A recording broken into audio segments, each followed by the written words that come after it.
Hey, thanks for watching Gold's Garage. So a while ago, I used this picture as a thumbnail for one of my videos, and I said I would make a story about it someday, so thought I'd give that a try today. So this picture was taken in 1973, and on Labor Day weekend, the Sunday of Labor Day weekend, 1973. And it's the only picture that I have of this car, and it's the last time I drove the car. So just a little background.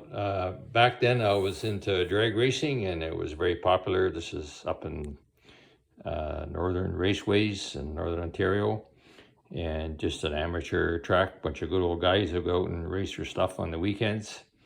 So we had three classes, modified production, stock, and super stock. And so this was modified production, and this car was a C modified production Camaro, obviously.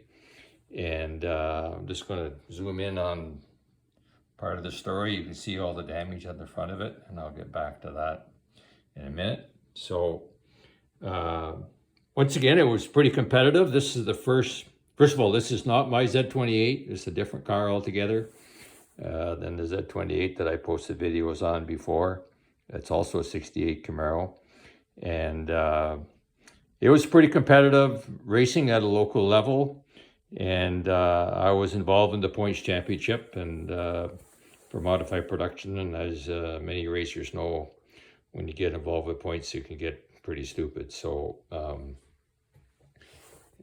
that's what happened here. During the season, it was a pretty close battle for points. And in order to stay competitive, I made many changes through the year. I used 3 different gear ratios, 3 different camshafts, a couple of different hood scoop designs, different tires, different carburetors, etc.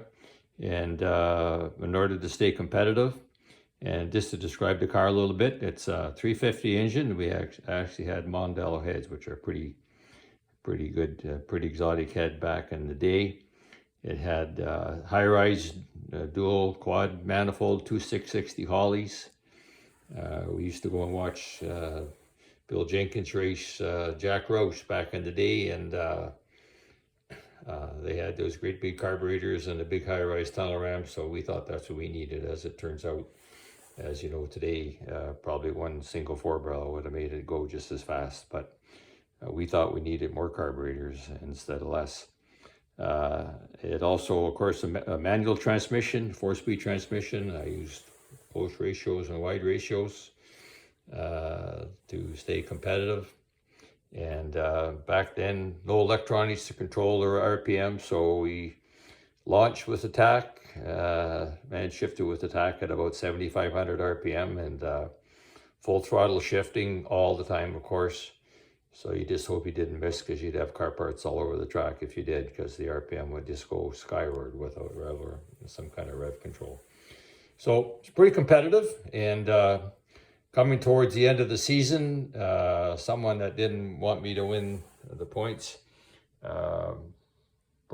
snuck into my yard late at night and set it on fire.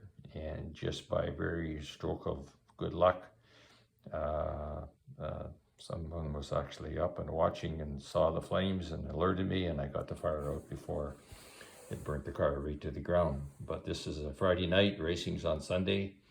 So with the help of a whole bunch of supporters and friends, we towed it to the shop, pulled the engine out of it. I had filled it full of water trying to get the fire out, and totally rewired it from the firewall forward. All the hoses, cables, belts, all that kind of stuff were burnt completely off.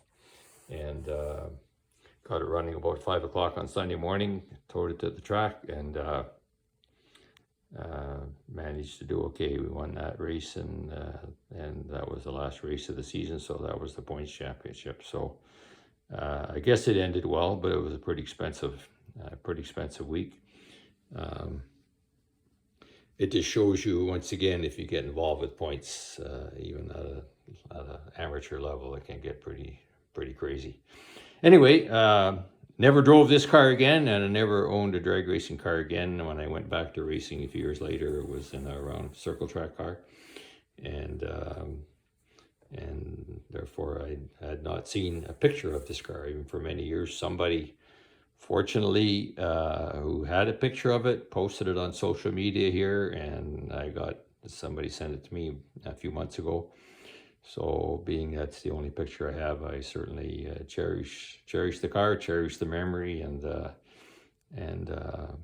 glad to tell you a story. I hope you found it interesting. Thanks for watching Gold Scratch.